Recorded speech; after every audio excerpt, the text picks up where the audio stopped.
todo el mundo, ¿qué dios griego te representa? ¿Te gusta la mitología clásica? Si eres fan de Percy Jackson o aprendiste griego antes que japonés, este es tu episodio. Soy Cleo y hoy hablaremos de mitología con Marta y con Sofía. ¿Qué tal? ¿Cómo estáis? Hola. Hola, Bueno, bienvenidas a este episodio y ante todo, pues contadme un poquito sobre vosotras. ¿Por qué os gusta tanto la mitología como a mí, que yo soy una fan auténtica desde chiquitita? soy Sofía, yo soy profe de clásica, soy arqueóloga, investigadora del mundo antiguo y para mí la mitología siempre ha sido una forma de entender cómo las sociedades antiguas comprendían el mundo. Es decir, cómo verlo desde sus ojos. Es una herramienta que da respuestas para los antiguos a cosas que la ciencia no podía dar respuesta, como que por qué hay tormentas, por qué hay fuego. Pero también, y quizá eso es lo más interesante y lo que más me gusta a mí, es una forma de entender el comportamiento humano. Eran ejemplos para poder entender sus emociones, sus dilemas morales, y a lo mejor esto es lo que ha hecho que la tengamos hoy en día tan presente. Pues yo soy Marta, soy también arqueóloga, aunque desde hace unos años trabajo como profe de historia y, por supuesto, de cultura clásica. Y a mí personalmente, pues la mitología no es el tema, no es un tema nunca que me haya apasionado, pero es verdad que, como dice Sofía, conocerla es esencial para comprender cómo las culturas del pasado entendían, ¿no?, el mundo en el que vivían. Lo que sí que me parece, o que me llama la atención, lo que me parece más curioso, es que yo creo que quizá la mitología sea el aspecto que más le interesa al público general y cala en todas las edades. Y entonces nos rodea mucho más realmente de lo que pensamos.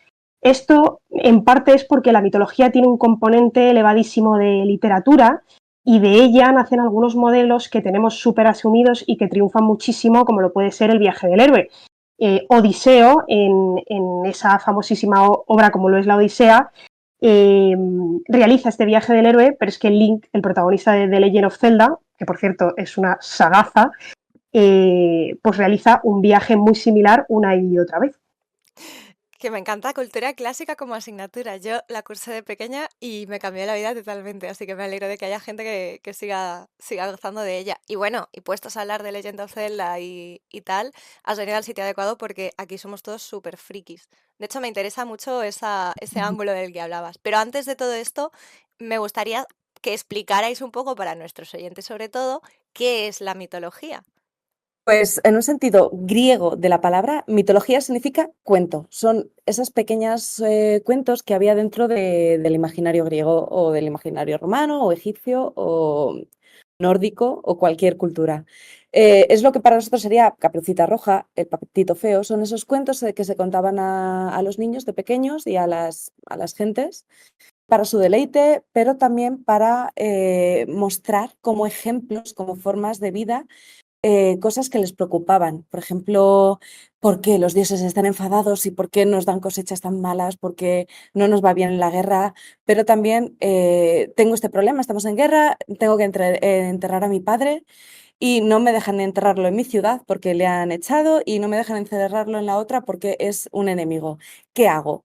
Pues todos esos dilemas que se les ocurrían en ese momento se veían reflejados en esos propios cuentos que se iban narrando entre las obras de teatro, que se narraban que leían los niños cuando iban a la escuela, en todos esos aspectos.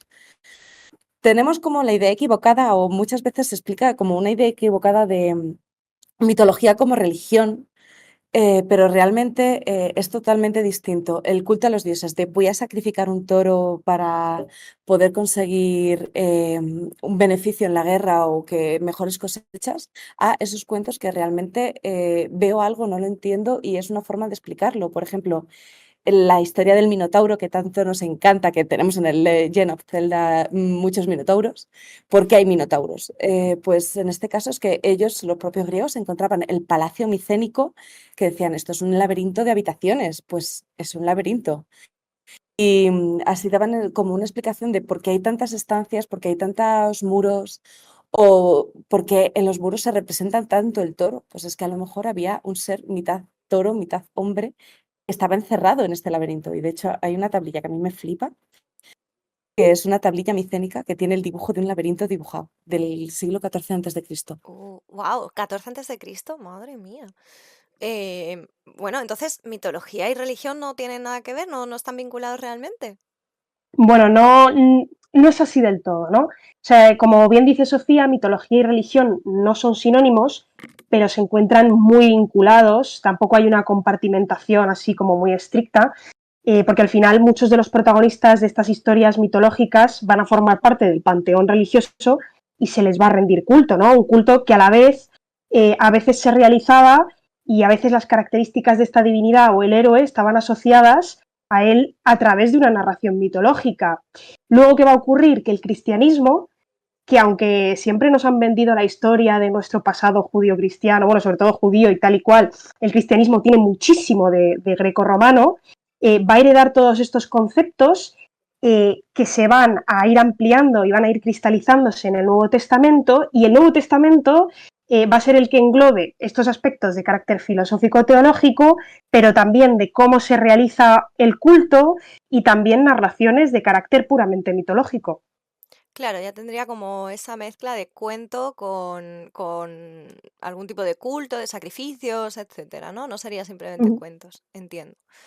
Y una pregunta que me surge a mí, porque eso creo que, bueno, pues por ejemplo en el cristianismo pues hay ángeles y seres que no son humanos, pero es que en la mitología hay seres de todo tipo. ¿Por qué existen monstruos gigantes, cíclopes y este tipo de criaturas en la mitología? ¿De dónde sale eso? Pues resulta muy curioso porque todos estos seres parten de lo que los propios antiguos encontraban arqueológicamente. Las propias excavaciones arqueológicas, ellos tenían que hacer fosos a la hora de poder sostener los cimientos de sus edificios y encontraban huesos de dinosaurio. Y claro, encontraban huesos de dinosaurio, encontraban los cráneos y decían, uy, esto es una sociedad anterior que ha vivido a nosotros. Como ellos eran antropomorfos, lo ordenaban de tal manera que ellos lo entendiesen. Es decir, un hueso gigante que encontraban, pues es el hueso de un gigante, o un cráneo de dinosaurio, pues ese agujero que tenía, pues sería el agujero donde podría ir un ojo. Entonces era el cráneo de un cíclope. Y luego, sumado a que en la época micénica encontraban muros gigantes, pues decían, ah, pues esto han sido estos gigantes que hemos encontrado los que lo han construido, porque no están a nuestra altura, están a una altura muchísimo más descomunal. Por otra parte, esa es la parte, un poco la razón física por la que se imaginan estos gigantes y estos monstruos, intentando dar sentido a aquello que encontraban. Y por otra parte, estos gigantes representan aquellas partes más denostadas, igual del comportamiento humano. Tanto las partes más salvajes del hombre, pues pensamos todos en Polifemo, que era tan burro, era un pastor, fíjate, era un pastor pero muy burro, que se emborracha y por eso Odiseo puede escapar con sus compañeros. Pero también, y una de las partes que están así un poquito más, que menos se trabajan, porque aquellas mujeres que tenían esa libertad, que eran brujas, que podían tomar sus propias decisiones, son luego esos monstruos de la mitología, esas brujas, esas hechiceras, esa gorgona que con su belleza puede retar a Atenea y puede retar a Afrodita y es más bella que acaba siendo un monstruo, pues es un poquito la representación de esta libertad. Claro, entonces, por ejemplo, las brujas de los cuentos podrían tener origen en las mujeres de la mitología, que a su vez tendrían un origen en mujeres con cierta libertad, ¿no? Por ejemplo. Sí, sí, sí, así es. Jo, pues sí que le veo la lógica, ¿no? A la progresión que ha ido llevando esto.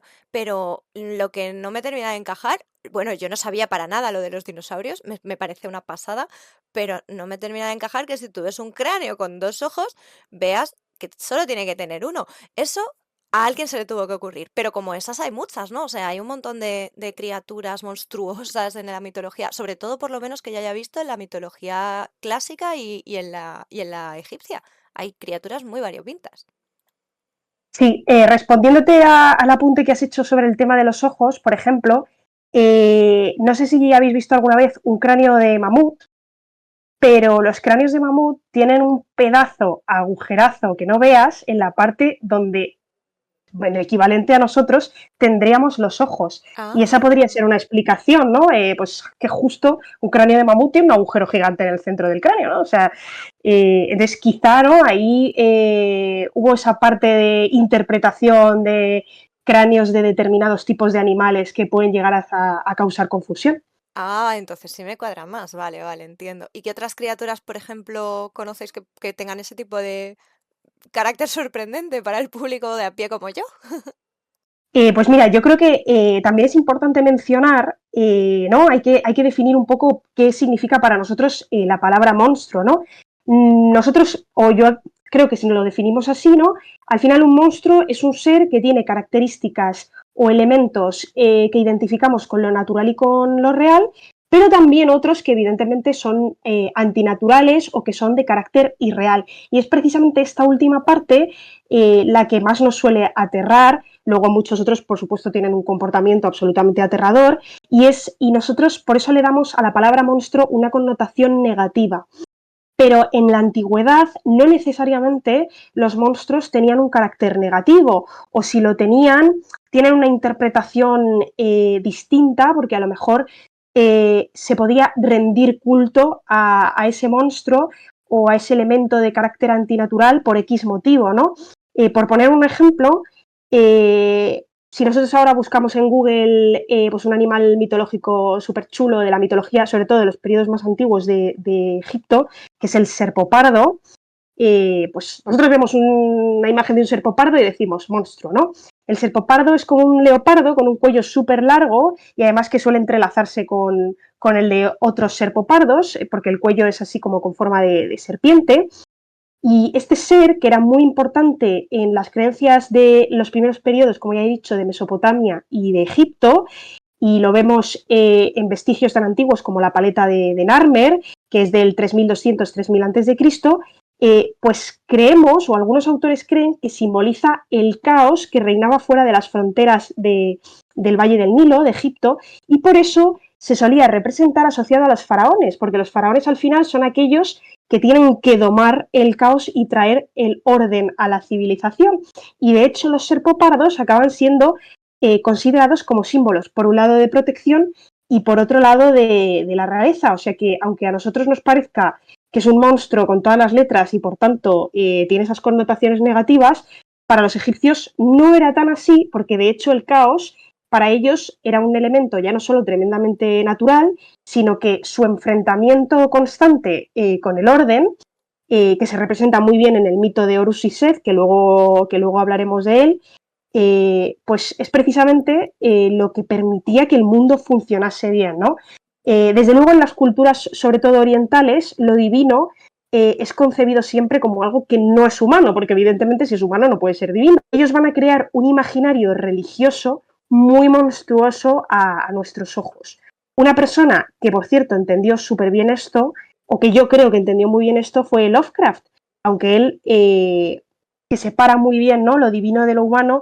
Lovecraft, evidentemente, por las características de su obra, le da a sus mitologías unas connotaciones tremendamente malignas, ¿no? Por algo es el autor clave, ¿no?, del terror. Y esto ya se concibe de manera un poquito distinta en Grecia y Roma. ¿Y por qué diríais que los mitos clásicos han impactado tanto históricamente? Es decir, bueno, desde hace muchísimos siglos tienen importancia, tienen relevancia en la cultura, pero es que en la actualidad, después de haber pasado tanto tiempo, pues como tú has dicho, por ejemplo, Lovecraft está ahí, él adaptó muchísimo ese concepto y creó su propio bestiario, pero es que tenemos referencias directas también, como las novelas de Percy Jackson, que están en auge entre la adolescencia, el videojuego del Hades, por ejemplo, o el musical de Epic, que también está todavía sacándose y literalmente es la Odisea cantada. Hay referencias muy directas. ¿Por qué tiene ese impacto tan grande en la cultura popular, la mitología? Pues, a ver, desde una época renacentista se ha utilizado, bueno, el renacimiento en sí es el renacer de la cultura clásica, el renacer de estos nuevos nobles, estos nuevos ricos que empiezan a redescubrir el mundo clásico, empiezan a excavar, empiezan a encontrar este arte, esta arquitectura y empiezan a generar un interés. Y por tanto, estos renacentistas hacen esa distinción un poco elitista de somos nobles y somos nobles porque somos gente culta y somos cultos porque Hablamos latín, hablamos griego, conocemos de primera mano los clásicos y los clásicos, tanto literarios, tanto históricos como mitológicos, y quieren poder asociarse a ellos. Entonces buscan esos modelos, esos arquetipos con los que se pueden sentir identificados. Tenemos a Hércules que ya desde época romana y desde época griega había sido un arquetipo. De hecho, los propios etruscos se quieren asociar a Hércules para que sea su héroe fundador, para que sea su héroe de referencia. Y bueno, los romanos tienen a Eneas, cada polis griega tiene un propio héroe fundador. Siempre estaban esos modelos heroicos como distinción elitista, y en el Renacimiento un poco resurge ese interés. Y ese interés se ve reflejado en la literatura, se ve reflejado en el teatro. El conocer el mundo clásico te da ese, digamos, estatus. Pero una cosa que me interesa mucho de Lovecraft, ya se nos vamos un poquito más avanzados en el tiempo, es que, como ha dicho muy bien Marta y como has dicho muy bien tú, entiende muy bien eh, todo lo que es el concepto griego de la divinidad, del bestiario, de lo que es divino, porque yo me acuerdo de esta peli de Bird Box, la que protagoniza Sandra Bullock. Todos se vuelven locos si ven a Cthulhu, porque está basado en Lovecraft.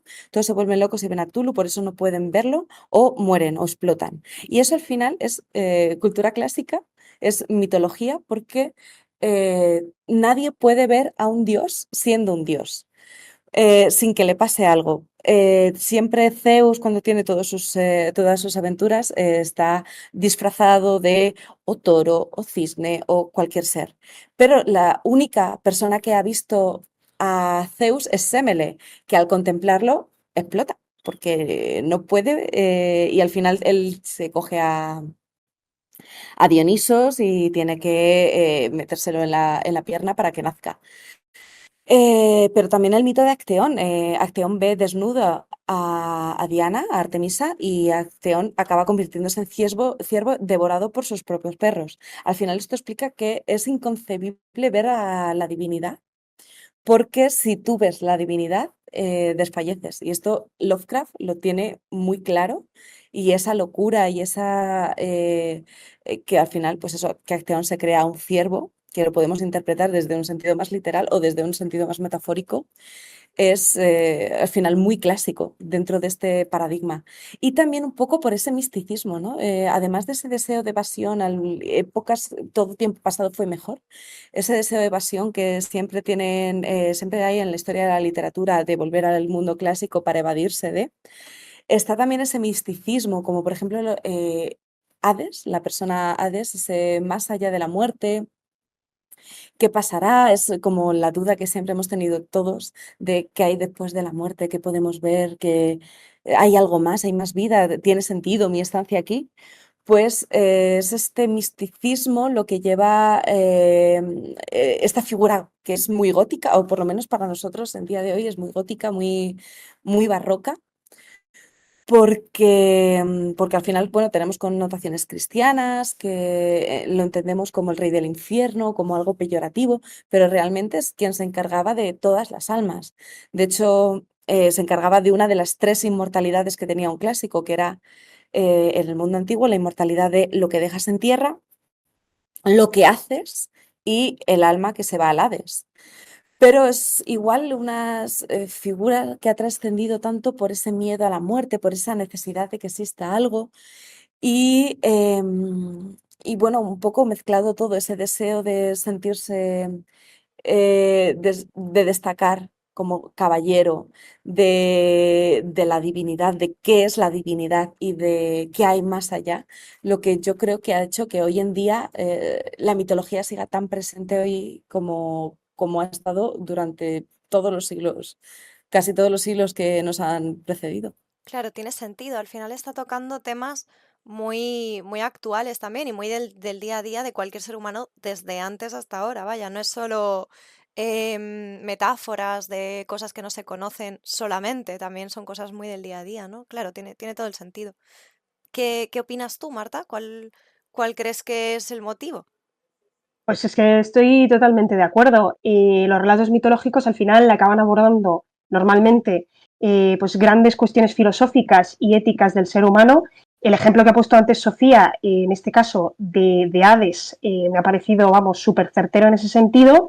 Y también lo que hablábamos de la relación entre el ser humano y la divinidad, que por cierto, eso es tremendamente oriental, no lo inventaron los griegos. En Mesopotamia y en Egipto tenemos unas relaciones entre seres humanos y dioses, eh, no sé cómo decirlo, pero muy agresivas, en el sentido de que los dioses son absolutamente implacables. ¿Cómo osas tú, ser humano, no acercarte a una divinidad en ese sentido, ¿no?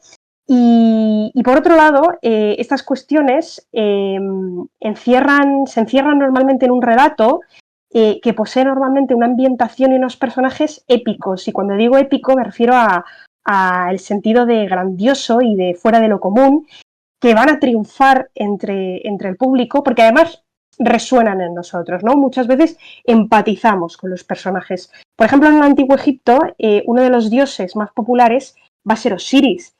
Y precisamente el mito de Osiris gira en torno a la existencia, ¿no?, de una vida más allá de la muerte, que sabemos que era importantísimo, un aspecto importantísimo entre los habitantes del Valle del Nilo. Por eso Osiris es tan popular, ¿no? Y el éxito de algunas de estas narraciones va a permitir que éstas perduren en el tiempo, incluso que se adopten o calen en otras civilizaciones y otros pueblos, y van a ser transformadas y adaptadas a otros tiempos, a otras inquietudes, etcétera, etcétera, y se van a quedar ancladas en nuestra memoria colectiva. Un ejemplo de ello es la anastasis o el descenso de Cristo a los infiernos, que es una cosa que a lo mejor a nosotros nos suena lejanamente porque se da mucho en textos apócrifos y es un motivo iconográfico sobre todo de la iglesia cristiana pero ortodoxa. No, pues al final Cristo desciende a los infiernos y triunfa sobre la muerte, y además de una manera súper espacial, porque desciende al infierno y vuelve de él airoso, ¿no?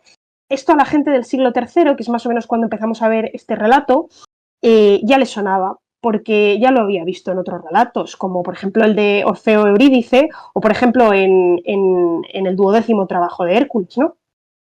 Luego, por otro lado, también yo creo que la mitología grecorromana se ha estudiado y se ha representado tanto que es imposible no reconocerla, ¿no? Por ejemplo, en nuestra historia occidental, pues tenemos dos periodos, el Renacimiento y el siglo XVIII, con el neoclasicismo, la Ilustración, etcétera, en la que volvemos otra vez a estudiar las culturas grecorromanas, y el arte da pie de nuevo a esa representación y esa reinterpretación de los mitos clásicos, con lo cual para nosotros es que forma parte, ¿no?, de nosotros y lo conocemos desde muy pequeños. Y luego, por otro lado, ya alejándonos de la historia para adentrarnos un poco en el mundo friki, que es un mundo interesantísimo también, que a mí me encanta. Mitología y literatura, como ya he dicho antes, van muy de la mano, ¿no? Durante el XIX van a aparecer los grandes autores que conforman las primeras obras de terror y de ciencia ficción, que al final no dejan de ser los antecedentes de la cultura audiovisual, cine, juegos de mesa, juegos de rol, videojuegos, etcétera. Y no hay que olvidar que en ese momento se está dando en Europa un movimiento cultural que se llama romanticismo, en el que esas creaciones, ¿no?, se van a ambientar en tiempos remotos, en aspectos esotéricos que tienen mucho que ver, ¿no?, con la religión, y en culturas exóticas. Y en paralelo, en el siglo XIX, se va a desarrollar de una manera relativamente científica la arqueología, ¿no? Pues por un lado tenemos las campañas de Napoleón en Egipto, que permiten, ¿no?, el descubrimiento de la piedra de Rosetta y por tanto el desciframiento de la escritura jeroglífica, hasta otro icono, ¿no?, de la arqueología del XIX. Schliemann va a encontrar Troya a partir de 1870, ¿no? Entonces este es el caldo de cultivo perfecto para que la historia y la mitología vayan a tener una influencia súper profunda en productos que nosotros consumimos a nivel cinematográfico, a nivel literario y, por supuesto, en el mundo de los videojuegos. Y ya no me extiendo mucho, porque a lo mejor estoy siendo un poco chapas, pero me emociono, ¿no? Lovecraft, por ejemplo, y el círculo de Lovecraft se van a ver muy influidos por un autor que a mí me parece buenísimo, que no sé si conocéis, que se llama Arthur Machen. Por cierto, para mí el mejor relato de Arthur Machen se llama El pueblo blanco, la gente blanca, pero su obra cumbre se llama El gran dios Pan. y en ella se representa una especie de fuerza sobrenatural o divina que no podemos definir muy bien, pero que por supuesto, al ser relato de terror, es malévola y que se relaciona con el dios Pan, ese dios griego de los rebaños, de los pastores, que en la mitología grecorromana pues no tiene ese tinte, ¿no?, tan malévolo, y que aparece en la vida de los personajes a través de unas esculturas, de unas estatuas que encuentran, pues no recuerdo muy bien dónde, no sé si en un jardín o algo así. Pan se asemeja a un carnero, a una cabra, que a su vez es el animal que los cristianos más relacionan con el diablo. De ahí a que encaje también esta divinidad y que a nosotros no nos parezca raro que se asocie con la maldad, ¿no? Y este relato, al igual que otros muchos, tienen éxito porque dan miedo. Y dan miedo porque entremezclan cosas que nos resuenan y que no nos parecen, aunque tengan connotaciones sobrenaturales, tan alejadas de la realidad. Y ya, por último, por acabar con este tema, pues justo he recordado, hablando del tema, por ejemplo, que mencionaba Sofía de las brujas y tal, pues otra obra cumbre, ¿no?, de la literatura y que nos va a dar luego ya, va a influenciar mucho al mundo de los videojuegos, del cine y de la literatura, es la primera obra moderna, entre comillas, sobre vampiros, que creemos siempre que es pues la obra de Bram Stoker, la de Drácula, pero en realidad es el vampiro de Polidori, que además el vampiro de Polidori, no sé si lo sabéis, pero surge la misma noche que va a surgir Frankenstein, porque Polidori se encontraba en 1816, en una noche con un tiempo horrible, pues con unos amigos suyos, entre los que se encontraba Mary Shelley, y entonces hacen como una apuestilla a ver quién escribe como el mejor relato de terror, y por un lado Polidori va a escribir a partir de esa noche El vampiro, y Mary Shelley va a escribir Frankenstein, que es considerada la primera obra así como de ciencia ficción. Y el vampiro de Polidori, ese vampiro procede de Grecia, porque tenemos una serie de figuras mitológicas griegas que se nos asemejan a lo que nosotros conocemos como el vampiro moderno. O sea, que al final es que todo procede de la antigüedad.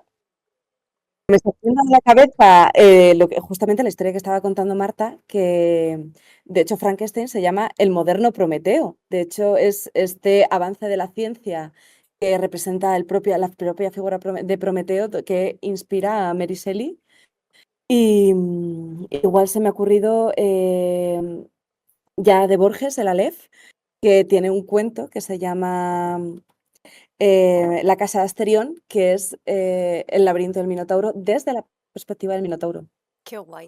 Es verdad. Es que hay un montón de referencias, eso lo tengo clarísimo. Y también un montón de influencia de eso, ¿no? No solo en la literatura o en los videojuegos o en la cultura contemporánea, sino en general durante la historia ha habido muchísima influencia de la mitología. Eso lo tengo clarísimo, vaya.